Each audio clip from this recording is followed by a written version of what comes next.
Hi guys, welcome na naman for this another video. This video will talk about how to apply license to operate only for manufacturers. So, ito po ay para sa mga comment po sa comment box natin kung paano ba mag-apply ng as a manufacturer. Yung mga gustong magnegosyo and yung production is sila ang gumagawa. So, ito po yung vlog for you. And I hope na makatulong po sa inyo.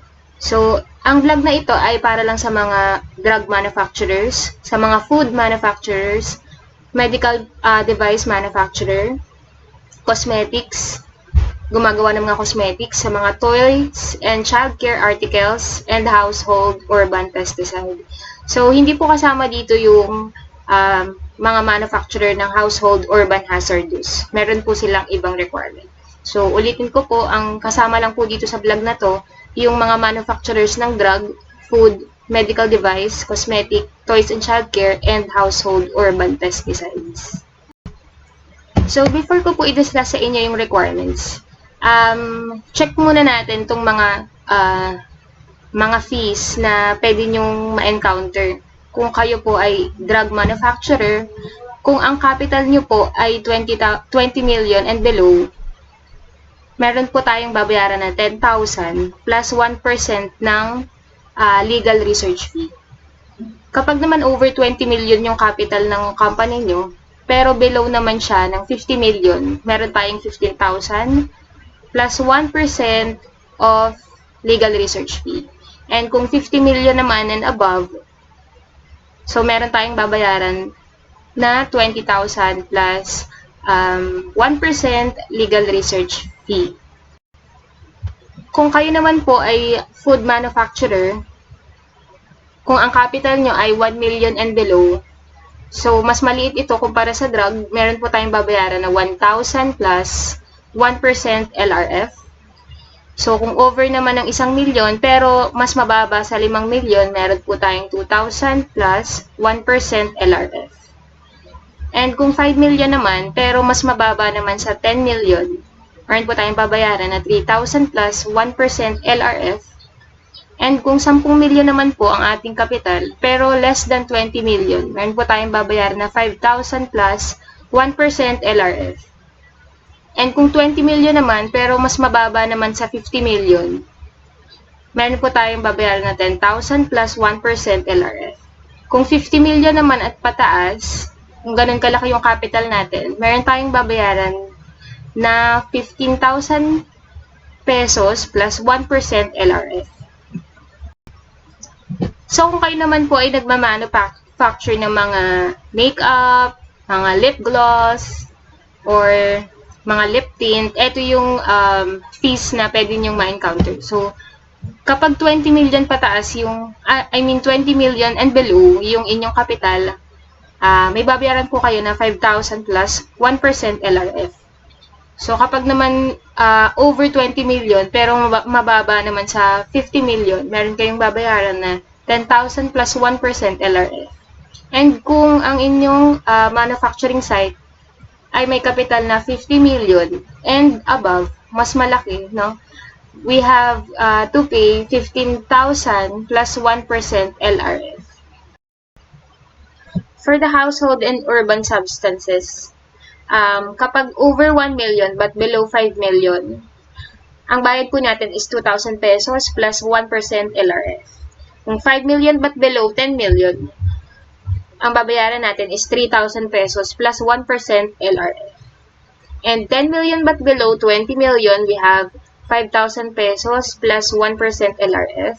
And kapag naman 20 million, pero mas mababa sa 50 million, ang babayaran natin is 10,000 pesos plus 1% LRF.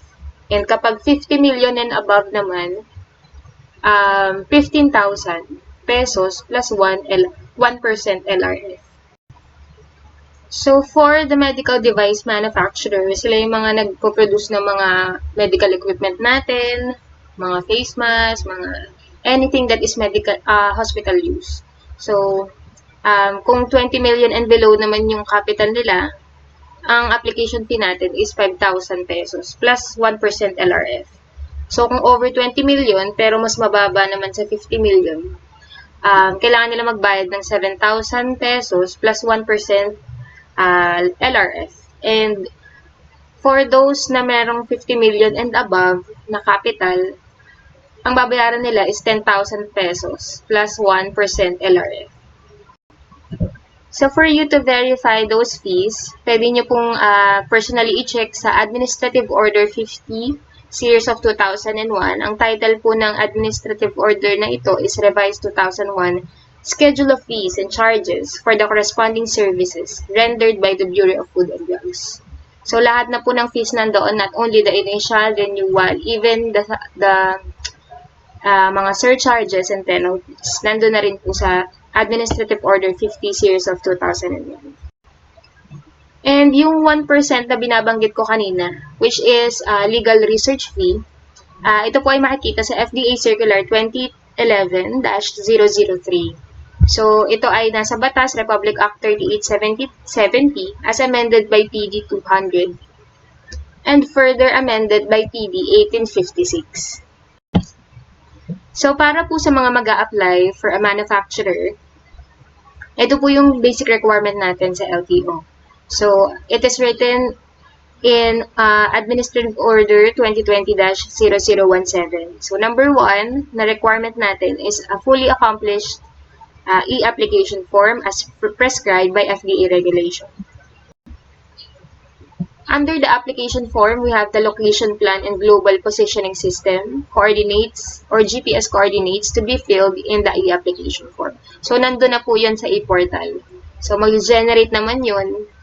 You just have to click the GPS. Second is the name of the qualified person, depending on the type of health product establishment. So, maybe sa next vlog, i-discuss ko sa inyo kung ano-ano or sino-sino yung pwede maging qualified person based sa company na meron kayo. For now, ito na lang munang basic requirements ang kailangan natin i-discuss. Next is self-declaration in the e-application form. Ito yung tinetik natin na I agree. So, nandun na rin yun. Wala na po kayong kailangang i-prepare. So, meron po dong self-declaration mismo sa loob ng e-portal. And after naman ng application form, yung second requirement is proof of business registration or any one of the following shall be submitted as proof of business name registration. And ito po dapat in the form of PDF. For single proprietorship po, ito yung ang nagmamay-ari ay isang tao lamang. The certificate of business registration issued by the Department of Trade and Industry, ayun, yun ang kailangan nilang ipasa.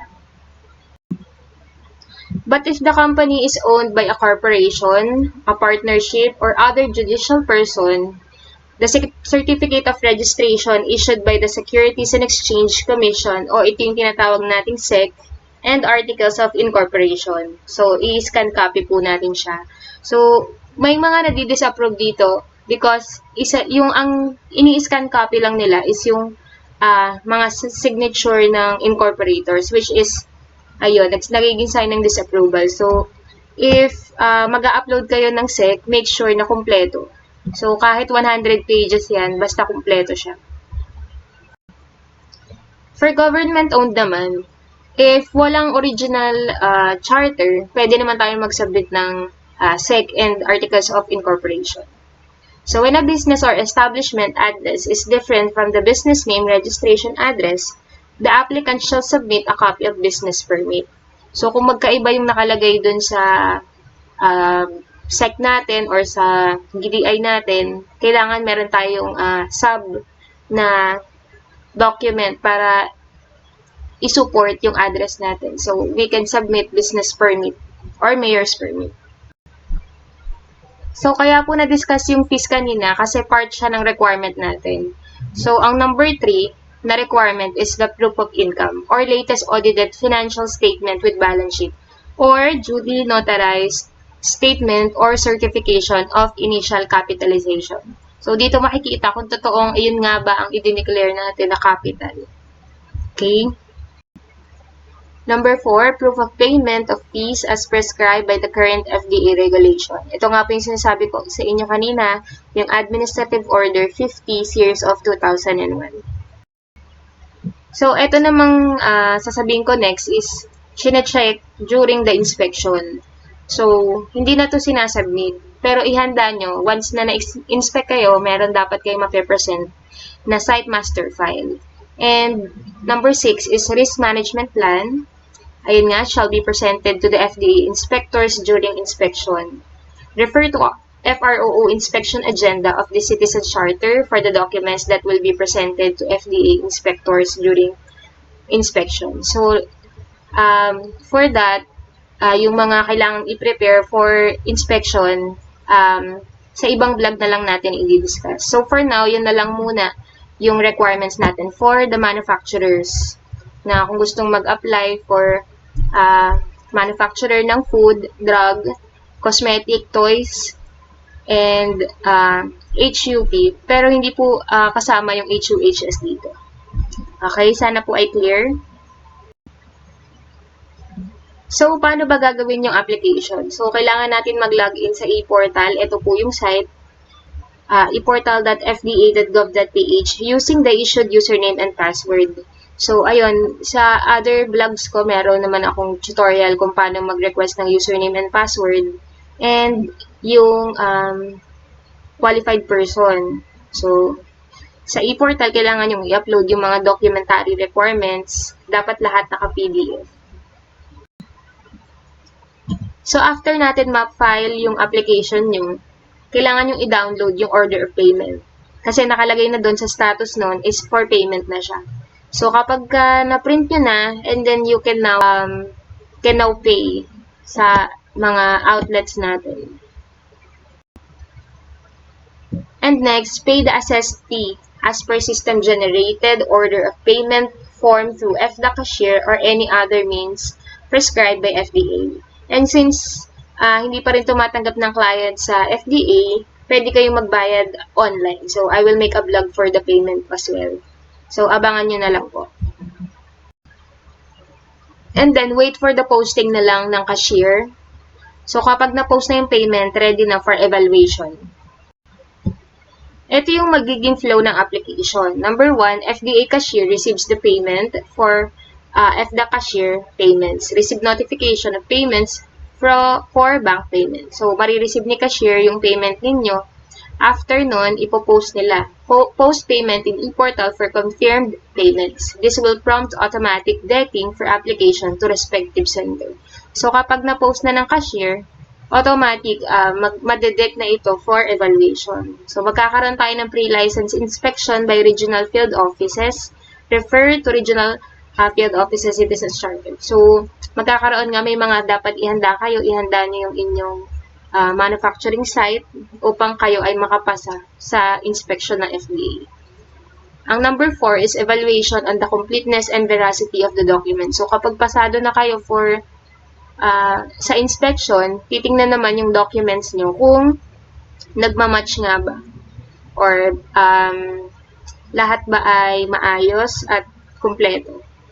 And number 5, checking of the evaluation and veracity. Yun. Pagka-evaluate, hindi lang isang tao yung mag-evaluate doon. Ang susunod doon, yung i-check naman siya ng supervisor. And then, next is the quality assurance and the final decision. So, yung final decision is manggagaling sa director ng center kung kayo ay dapat bang mag-manufacture, qualified ba kayo, and